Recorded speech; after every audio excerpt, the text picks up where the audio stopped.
স্বরাষ্ট্রমন্ত্রী সালাউদ্দিন আহমেদ বলেছেন, মানব পাচার এবং প্রযুক্তি নির্ভর অপরাধের হাত থেকে দেশের নাগরিকদের সুরক্ষা দিতে বর্তমান সরকার সর্বোচ্চ অগ্রাধিকার দিয়ে কাজ করছে। তিনি আজ ঢাকায় আন্তর্জাতিক মানব পাচার বিরোধী দিবস 2026 উপলক্ষে আয়োজিত অনুষ্ঠানে কথা বলেন। রিপোর্ট করছেন দিনার সুলতানা। চলতি বছরের মার্চে লিবিয়া থেকে গ্রিসে যাওয়ার পথে দিক হারিয়ে 6 দিন সাগরে ভেসেছিল একটি নৌকা। খাদ্য ও পানির অভাবে মারা যান অন্তত 18 বাংলাদেশি, যাদের মধ্যে 12 জনই ছিলেন সুনামগঞ্জের বাসিন্দা। তবুও থামছে না ইউরোপে যাবার উন্মাদনা। ব্রেকের গবেষণা বলছে, ভালো চাকরির প্রলোভন দেখিয়ে নিয়ে যাওয়া হলেও 98% কোনো চাকরি পাননি। বিশেষজ্ঞরা বলছেন, এখন দালাল চক্র সামাজিক যোগাযোগ মাধ্যম, বিশেষ করে ফেসবুক গ্রুপ ব্যবহার করে সহজেই তরুণদের টার্গেট করছে। গত কয়েক বছর ধরে প্রযুক্তি খুব সহজলভ্য হয়ে গেছে। সোশ্যাল মিডিয়া, হোয়াটসঅ্যাপ, ইন্টারনেটের সুবাদে মানুষ অনেক বেশি প্রতারিত হচ্ছে। সাইবার স্ক্যাম হচ্ছে এখন এক ধরনের জালিয়াতি। আপনাকে প্রলোভন দেখিয়ে কোনো একটা জায়গায় বন্দি করে আরেকজনকে প্রতারণা করতে বাধ্য করছে।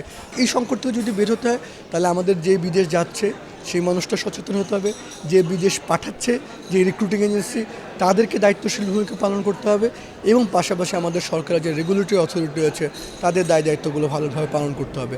মানব পাচার প্রতিরোধ ও দমন আইন 2012 সময় উপযোগী করে নতুন অধ্যাদেশ জারি করেছে সরকার।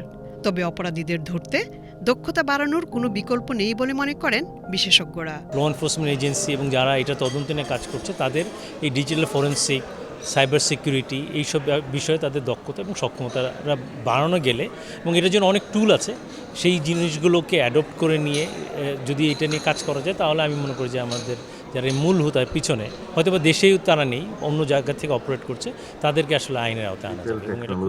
আন্তর্জাতিক মানব পাচার দিবসের অনুষ্ঠানে যোগ দিয়ে স্বরাষ্ট্রমন্ত্রী সালাউদ্দিন আহমেদ সরকারের বিভিন্ন উদ্যোগ তুলে ধরেন। বলেন, সরকারের একার পক্ষে মানব পাচার প্রতিরোধ সম্ভব নয়। এক্ষেত্রে সকলকে সম্মিলিতভাবে কাজ করতে হবে। No government can address the challenge alone. Strong partnerships, regional cooperation and information sharing remain essential to dismantle organized criminal networks operating across borders. The Ministry of Home Affairs remains fully committed to leading Bangladesh's response to trafficking in persons. অনুষ্ঠানে স্বরাষ্ট্র মন্ত্রণালয়ের senior সচিব মঞ্জুর মোর্শেদ চৌধুরী, আইন ও বিচার বিভাগের সচিব Liaquat Ali Molla, IGP Ali Hossain ফকির এবং আন্তর্জাতিক অভিবাসন সংস্থা IOM এর বাংলাদেশে নবনিযুক্ত মিশন প্রধান ড. লরা টম বোল্ডে বক্তৃতা করেন। দিনার সুলতানা, BTV নিউজ।